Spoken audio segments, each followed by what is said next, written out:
Hello friends, my self Rizwana. ఈరోజు మనం సైకాలజీలోని second chapter అయిన వైయక్తిక భేదాల నుంచి కొన్ని ఇంపార్టెంట్ ప్రాక్టీస్ బిట్స్ని డిస్కస్ చేద్దాము. ఆల్రెడీ మనం ఈ వైయక్తిక భేదాల నుంచి బిఫోర్ వీడియో నేను రిలీజ్ చేశానండి. సో ఆ వీడియోలో మనం మోర్ దాన్ 50 బిట్స్ మనం చేసామండి, ప్రాక్టీస్ బిట్స్. ఎవరైనా చూడని వాళ్ళు ఉంటే చూడండి ఖచ్చితంగా, ఎందుకంటే ప్రతి ఒక్క బిట్ అనేది మనకి ఇంపార్టెంట్ అండి. ఏ బిట్ని మనం నెగిటివ్గా చూడలేము, ఇది లైట్ తీసుకుందాం అనేది లేదు. మనకి ఎక్కువ సెక్షన్స్ జరుగుతున్నాయి కాబట్టి ఏ సెషన్లో ఏ బిట్ అడుగుతాడు ఎగ్జామినర్ అనేది మనం ఇమాజిన్ చేయలేము. సో మనకు ప్రతి ఒక్క దానికి ఆన్సర్ తెలియాలి. మనం ఆన్సర్ చేయగలిగితేనే మనకు మార్క్స్ వస్తాయి. నాకు వచ్చులే అనుకుంటే మాత్రం ఎట్టి పరిస్థితుల్లో జరగదు. ఒకవేళ మీకు వచ్చు అనుకుంటే ఈ క్వశ్చన్స్కి మీరు ఆన్సర్ చేయండి. మీరు చేయగలిగారు అంటే గ్రేట్, మీకు ఆన్సర్స్ వచ్చినట్లే. ఒక్కవేళ చిన్న మిస్టేక్ అయినా జరిగి ఆన్సర్ ఏమైనా మర్చిపోయిన ఛాన్స్ ఉన్నా, లేకపోతే కన్ఫ్యూజ్ అయిన ఛాన్స్ ఉంది అనుకోండి, మీకు క్లియర్ ఒక ఇన్ఫర్మేషన్ ఉంటుంది, ఓకే దీని ఆన్సర్ ఇది అనేసి. సో మనం ఎట్టి పరిస్థితుల్లో స్కిప్ చేసుకుంటూ ఫార్వర్డ్ చేసుకుంటూ చూడకండి. ప్రతి ఒక్క బిట్ని అబ్జర్వ్ చేయండి, ప్రతి ఒక్క దానికి ఆన్సర్ చేయండి. ఆన్సర్ వచ్చిన తర్వాత నేను కూడా ఆన్సర్ చేస్తానండి. ఆన్సర్ చేసిన దాన్ని టాలీ చేసుకోండి. ఏది కరెక్ట్ ఏది రాంగ్ అనేది మీకే తెలుస్తుంది. ఓకే, ఒకవేళ తెలిసిందే అయితే మీకు రివిజన్ అయినట్లు ఉంటుంది. ఒకవేళ తెలియని ఆన్సర్ వచ్చింది అంటే మీకు ఒక కొత్త ఆన్సర్ తెలిసింది అన్నట్లు ఉంటుంది. సో ప్రతి ఒక్క బిట్ ఇంపార్టెంట్ ఫ్రెండ్స్, ఎప్పుడు మీరు నెగ్లెక్ట్ చేయకండి. ఓకేనా, ఈరోజు మనం స్టార్ట్ చేసేద్దాం క్లాస్. ప్రజ్ఞాలబ్ధి సిద్ధాంతకర్త ఎవరు? సో మీకు ప్రజ్ఞాలబ్ధి అనేది తెలుసండి. ఐక్యూని ఎవరు కనుక్కున్నారు, సిద్ధాంతకర్త ఎవరు అని అడుగుతున్నారు. ఆప్షన్స్ చూడండి: బినేనా, స్టెర్ననా, టెర్మన్నా, గార్డ్నర్నా. సో మనకు ఐక్యూ వాల్యూ గుర్తుందా అండి? మనకు ప్రజ్ఞాలబ్ధి సూత్రం ఉందా? ప్రజ్ఞాలబ్ధి = మానసిక వయస్సు బై శారీరక వయస్సు into 100. Okay, MA/CA into 100, mental age by chronicle age into 100 అనేది ప్రజ్ఞాలబ్ధి సూత్రం. దాని గురించి తెలిపింది ఎవరండి? టెర్మన్ అండి. ఓకే, ప్రజ్ఞాలబ్ధి సిద్ధాంతకర్త వచ్చేసి Terman. Option 3 is the right answer అవుతుంది మనకు. ఓకేనా, సెకండ్ వన్ చూడండి: సహజ సామర్థ్యం విషయంలో నిజం కానిది. సహజ సామర్థ్యం విషయంలో నిజం కానిది ఏంటి అనేసి అడుగుతున్నాడు. ఆప్షన్స్ చూడండి ఫ్రెండ్స్: వ్యక్తిలో స్వతः సిద్ధంగా ఉండే అంతర్గత సామర్థ్యం అనేది సహజ సామర్థ్యం. ఇది రైట్ ఆన్సర్, రైట్ అవుతుందండి. దీనిని శిక్షణ ద్వారా మెరుగుపరచలేము. శిక్షణ ద్వారా మెరుగుపరచుకోవచ్చండి. ఓకేనా, ఇది రాంగ్, అంటే మనకు ఆన్సర్ అదే అవుతుంది. నెక్స్ట్ కూడా ఆప్షన్ చూడండి: ఇది నిర్దిష్టమైన జ్ఞానము, నైపుణ్యము, ప్రతిస్పందనల యొక్క సముదాయము. అవునండి, సహజ సామర్థ్యం అనేది జ్ఞానము, నైపుణ్యము, ప్రతిస్పందనల యొక్క సముదాయం అండి. భవిష్యత్తు వృత్తి సాఫల్యాన్ని సూచిస్తుంది. మన భవిష్యత్తులో ఎలా ఉంటామో అనేది మనకు తెలియజేస్తుందండి. ఓకే, సో మనకి ఇక్కడ నిజం కానిది అడిగాడు కాబట్టి option 2 is the right answer అవుతుందండి. ఓకేనా, థర్డ్ బిట్ చూడండి: చదవటము రాయటము రాని రాజు యొక్క ప్రజ్ఞను వ్యక్తిగతంగా పరీక్షించుటకు ఈ క్రింది వానిలో సరైన పరీక్షను గుర్తించము. సో మనకు ఈ చదవడం రాయడం రాని రాజుకి ఎలాంటి పరీక్ష పెట్టాలి అనేసి అడుగుతున్నారు. బీనే సైమన్ పరీక్షనా, ఓటిస్ మానసిక పరీక్షనా, ఆర్మీ ఆల్ఫానా, లేక బ్యాటియా ప్రజ్ఞామాపనేనా? చదవడం రాయడం రాని వాళ్ళకి ఎలాంటి పరీక్ష పెడతారండి? బ్యాటియా ప్రజ్ఞామాపని పరీక్ష. ఓకేనా, option 4 is the right answer అవుతుందండి. నెక్స్ట్ చూడండి: ఈ క్రింది వానిలో సామూహిక అశాబ్దిక పరీక్షను గుర్తించుము. ఓకే, సామూహికంగా చాలామందికి ఒకేసారి అశాబ్దిక అంటే రాయడం రాని వాళ్ళ కోసం నిర్వహించే పరీక్షలు ఏమైతే ఉన్నాయా అవి ఏంటి అని అడుగుతున్నారు. ఆర్మీ ఆల్ఫానా, రావెన్స్ ప్రగతిశీల మాత్రిక పరీక్షనా, బ్యాటియా మాపనినా, లేకపోతే 2 and 3నా? ఏమవుతుందండి? మనం ఇంతకుముందు వీడియోలో కూడా ఇలాంటి క్వశ్చన్ ఒకటి డిస్కస్ చేశాము. ఏంటండి? రావెన్స్ ప్రగతిశీల మాత్రిక పరీక్ష. Answer 2 is the right answer అండి. ఓకేనా, నెక్స్ట్ చూడండి: అన్ enquiry into human faculty and its development అనే గ్రంథం దీనిపై రచించబడింది. ఈ గ్రంథం దేనిపై రచించబడింది అనేసి అడుగుతున్నారండి. ప్రజ్ఞ కోసమా, వైయక్తిక భేదాల కోసమా, సహజ సామర్థ్యంనా, అలవాట్ల కోసమా? An enquiry into human faculty and its development, వైయక్తిక భేదాల మీద అండి. ఓకేనా, వైయక్తిక భేదాల గురించి వివరిస్తూ an enquiry into human faculty and its development అనే గ్రంథం మనకు వచ్చింది. నెక్స్ట్ బిట్ చూడండి: క్రింది వానిలో సృజనాత్మకతను సూచించున్నది. సృజనాత్మకత గురించి తెలియజేసేదేంటి? చిత్రాలను చూసి అలాగే గీయుటనా, నమూనాలను చూసి బొమ్మలు తయారు చేయడంనా, తన ముందున్న బొమ్మలో మార్పులు చేసి కొత్త బొమ్మను సృష్టించడంనా, పైవన్నీనా? మనకు ఆన్సర్ ఏమొస్తుందండి? తన ముందున్న బొమ్మలో మార్పులు చేసి కొత్త బొమ్మను సృష్టించడం. సృజనాత్మకత అంటే కొత్తగా ఏదన్నా ఒకటి చేయడం అండి. మనకు విభిన్న ఆలోచనే సృజనాత్మకత అనేసి గిల్ఫోర్డ్ చెప్పాడు. అలా కొత్తగా ఆలోచించడమే సృజనాత్మకత. Option 3 is the right answer అండి. ఓకేనా? నెక్స్ట్ చూడండి. ఈ క్రింది వాణిలో వ్యక్తి అంతర్గత భేదాన్ని సూచించేది ఏంటి? వ్యక్తి అంతర్గత భేదం అంటే ఒక వ్యక్తిలో డిఫరెంట్ క్వాలిటీస్ ఏంటి అనేది చెప్పడం అండి వ్యక్తి అంతర్గత భేదం అంటే. ఓకే, రాజు తన వయస్సు వారిలో ప్రజ్ఞాశీలి. రాజు చదవడం ఇష్టపడినంతగా రాయడం ఇష్టపడడు.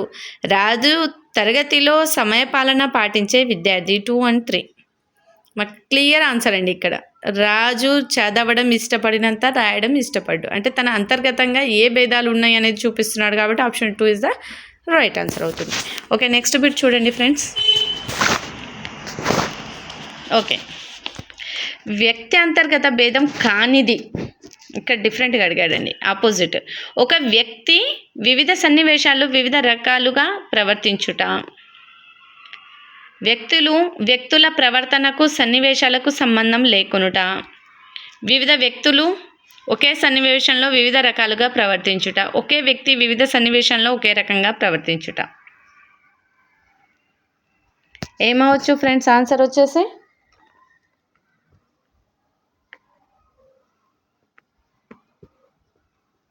వివిధ వ్యక్తులు. ఇంతాకే చెప్పుకున్నాం వ్యక్తి అంతర్గత అంటే ఒక వ్యక్తిలోని డిఫరెంట్ క్వాలిటీస్ అని.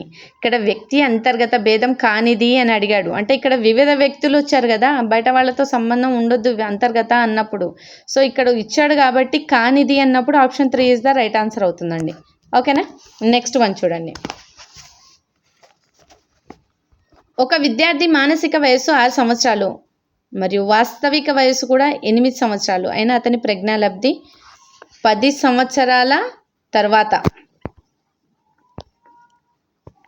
మానసిక వయస్సు బై శారీరక వయస్సు ఇంటూ 100 చేయాలండి. వచ్చిన ఆన్సర్కి 10 కలిపితే మనకు ఆన్సర్ ఎంత వస్తుంది అనేది మన ఆన్సర్ అవుతుంది. ఆప్షన్స్ చూడండి. 85నా, 75నా, 65నా, 100నా.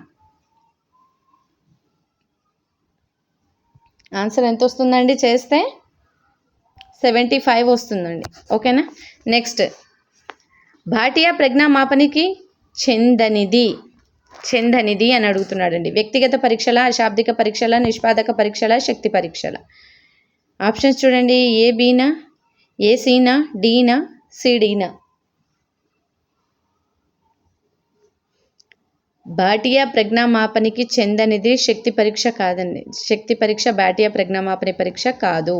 ఓకే, వ్యక్తిగత పరీక్ష, అశాబ్దిక పరీక్ష, నిష్పాదన పరీక్ష అనేది భాటియా ప్రజ్ఞామాపని పరీక్షలు.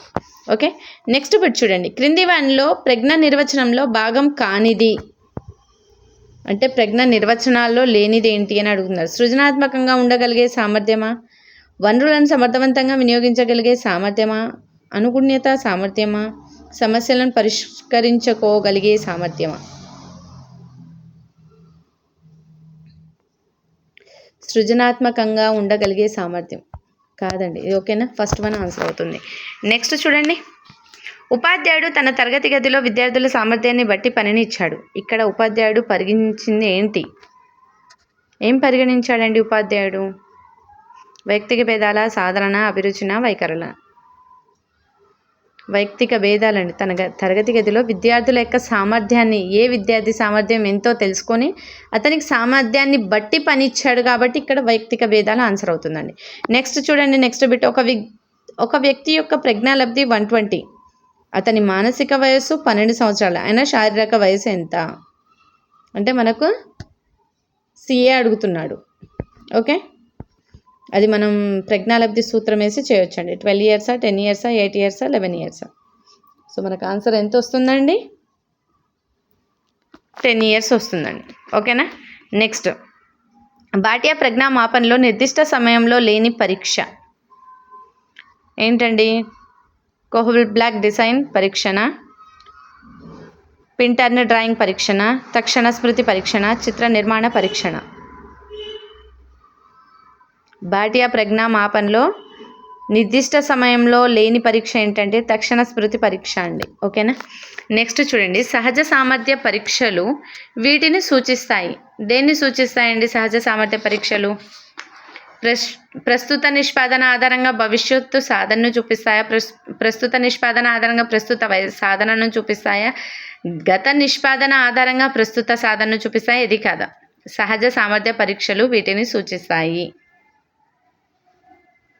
ప్రస్తుత నిష్పాదన ఆధారంగా భవిష్యత్తులో ఎలా ఉంటాడు అనేది మనం చేయగలుగుతాం. ఇప్పుడు చాలా యాక్టివ్గా బొమ్మలు గీసే విద్యార్థి ఇన్ ఫ్యూచర్లో ఆర్టిస్ట్ అవుతాడు. ఇప్పుడు బాగా ఎక్కువగా పాటలు పాడే విద్యార్థి ఇన్ ఫ్యూచర్లో సింగర్ అవుతాడు. మనం అలా ఇమాజిన్ చేయొచ్చు అనేసి చెప్తున్నారండి. ఓకేనా.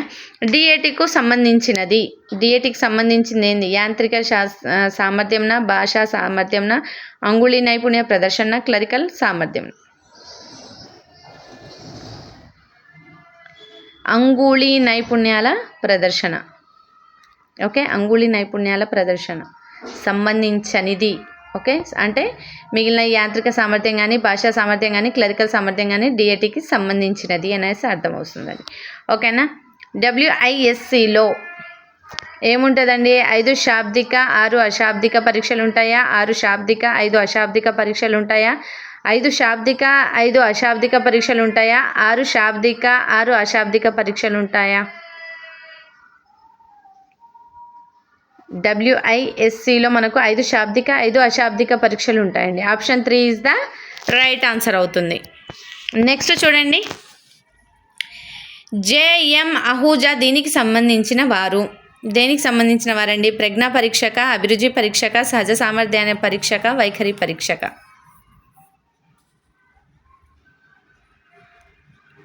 సహజ సామర్థ్య పరీక్షక అండి. JM అహూజా సహజ సామర్థ్య పరీక్షక. నెక్స్ట్ 1908 బినే సైమన్ ప్రజ్ఞామాపనిలో 1905 స్కేలు కంటే ఎన్ని అదనపు అంశాలను చేర్చారు?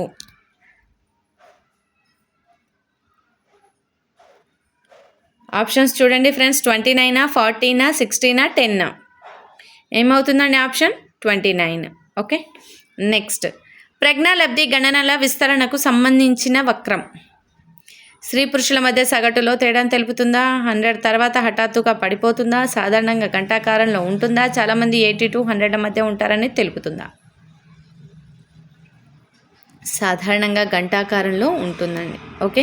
ప్రజ్ఞాలబ్ధి గణన విస్తరణకు సంబంధించిన వక్రం అనేది గంటాకారంలో ఉంటుంది. నెక్స్ట్ బిట్ చూడండి, ఈ క్రింది వానిలో వ్యక్త్యంతర భేదము ఏంటి చూడండి. రాము బాగా ఆడగలడు కానీ చదువు సరిగా రాదు. రాముకి గణిత సామర్థ్యం కంటే భాషా సామర్థ్యం అధికంగా ఉంటుంది. రాము తన క్లాసు పిల్లలందరినీ కన్నా నైపుణ్యం చిత్రకారుడు. 1 మరియు 2 క్లియర్ ఆన్సర్ అండి. మనకు option 3 is the right answer. పిల్లలందరికన్నా రాము అంటే వేరే వాళ్ళతో పోల్చి చెప్తున్నారు కాబట్టి option 3 is the right answer అవుతుంది. ఓకేనా. నెక్స్ట్ బిట్ చూడండి,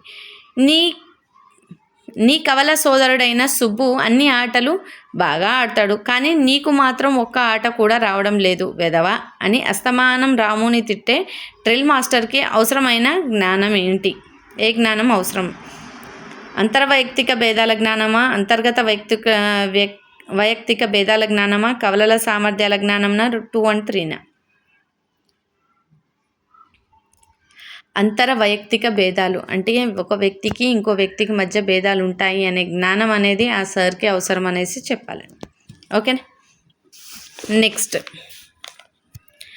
నాగేశ్వరరావు సైకాలజీ అద్భుతంగా బోధించగలడు కానీ ఆంగ్లమును బోధించుట రాదు. ఇది ఏంటండి? వ్యక్త్యంతర్గతన విషయాల మధ్య భేదాన్న, అంతర్వ్యక్తిగత భేదాన్న? ఏంటండి ఆన్సర్? వ్యక్తి అంతర్గత. అలవాటు లక్షణం కానిదేంటి? అర్జిత ప్రతిస్పందన. అలవాట్ల అభ్యసన వల్ల ఏర్పడేదా? అలవాట్లు వయోజన దశలో ఎక్కువగా ఏర్పడతాయా? 2 and 3? అలవాట్లు వయోజన దశలో ఎక్కువగా ఏర్పడతాయండి. అలవాటు లక్షణం కానిది అంటే అలవాట్లు ఎక్కువ వయోజన దశలో ఏర్పడతాయి అనేది రాంగ్. అర్జిత ప్రతిస్పందన, అలవాట్లు అభ్యసన వల్ల ఏర్పడతాయి అనేది రైట్ అవుతుంది. బినే సైమన్ పరీక్ష ప్రజ్ఞామాపని. శాబ్దిక పరీక్షణ, వైయక్తిక పరీక్షణ, పేపర్ పెన్సిల్ పరీక్షణ, పైవన్నీన. బినే సైమన్ ప్రజ్ఞా మాపని అనేది పైవన్నీ అండి. ఓకేనా, శాబ్దిక పరీక్ష, వైయక్తిక పరీక్ష, పేపర్ పెన్సిల్ పరీక్ష. నెక్స్ట్, ప్రజ్ఞాలబ్ధి విషయంలో సరికానిది. ప్రజ్ఞాలబ్ధి 0 నుండి మొదలవుతుంది. ప్రజ్ఞాలబ్ధి అనేది మానసిక శారీరక వయస్సుల నిష్పత్తి. ప్రజ్ఞాలబ్ధి సూత్రమును ప్రవేశపెట్టిన వారు విలియం స్టెర్న్. వ్యక్తి ప్రజ్ఞాలబ్ధి స్థిరమైనది. సరికానిది ఏంటి అనేసి అడుగుతున్నాడండి. ఓకే, ప్రజ్ఞాలబ్ధి 0 నుండి మొదలవుతుంది అనేది సరి కాని విషయం. ఓకేనా, మిగిలినవన్నీ కరెక్ట్ అనేసి చెప్తున్నాడు. Option 1 is the right answer అవుతుంది. నెక్స్ట్, అభ్యసించే సామర్థ్యం ప్రజ్ఞ అని చెప్పింది ఎవరండి? అభ్యసించే సామర్థ్యమే ప్రజ్ఞ అన్నది ఎవరు? మెక్డోగల్నా, గాల్టన్నా, పియాజేనా, డెర్బాన్నా? డెర్బాన్ అండి. Okay, option 4 is the right answer. ఒక కుమ్మరి కుండలు చేసే పనిలో ఉపయోగపడు ప్రజ్ఞ థారండైక్ ప్రకారం అమూర్త ప్రజ్ఞన, యాంత్రిక ప్రజ్ఞన, సాంఘిక ప్రజ్ఞన, ఏది కాదునా? యాంత్రిక ప్రజ్ఞ అండి. ఓకేనా, అర్జిత ప్రతిస్పందన. అర్జిత ప్రతిస్పందన అంటే ఏంటండి? వైఖరిన, ప్రజ్ఞన, అభిరుచిన, అలవాటున? అలవాటండి. అర్జిత ప్రతిస్పందన అంటే అలవాటు. అర్జితం అంటే బయట నుంచి నేర్చుకోవడం అనేది. ఓకేనా, అలవాటు అవుతుంది. రాము యొక్క శారీరక వయసు 6 సంవత్సరాలండి. ఓకే, 6 సంవత్సరాల 8 నెలలు. మరియు మానసిక వయసు 8 సంవత్సరాల 4 నెలలు అయిన రాము సగటు ప్రజ్ఞ కలిగిన వాడా, నిదాన అభ్యసుడా, ఉన్నత ప్రజ్ఞావంతుడా, అత్యున్నత ప్రజ్ఞావంతుడా? అతని శారీరక వయసు ఎంత? 6 సంవత్సరాల 8 నెలలే. కానీ ఆయనకి ఏ వయసు ఉంది? 8 సంవత్సరాల 4 నెలల వాళ్ళ మానసిక వయసు ఉంది. అంటే అంత తెలివి ఉంది. 8 years వాళ్ళకి ఎంత తెలివి ఉందో తనకు అంత తెలివి ఉంది. సో అలాంటి అతను ఏంటి? సగటు ప్రజ్ఞ కలిగిన వాడా, నిదాన అభ్యాసకుడా, ఉన్నత ప్రజ్ఞత కలిగిన వాడా, అత్యున్నత ప్రజ్ఞావంతుడా? అత్యున్నత ప్రజ్ఞావంతుడండి. ఓకేనా, సో ఫ్రెండ్స్, ఇది ఈరోజు వీడియో. ఈ వీడియో మీకు నచ్చింది అంటే ఖచ్చితంగా లైక్ చేయండి ఫ్రెండ్స్. ఇంకా మీ ఫ్రెండ్స్ ఎవరైనా ఉంటే ఖచ్చితంగా షేర్ చేయండి. నాలెడ్జ్ షేర్ అవుతుంది.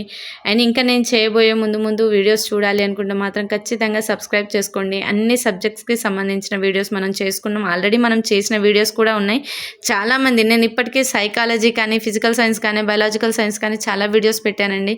సో ఎవరైనా చూడని వాళ్ళు ఉంటే కూడా చూడండి ఫ్రెండ్స్. Thank you.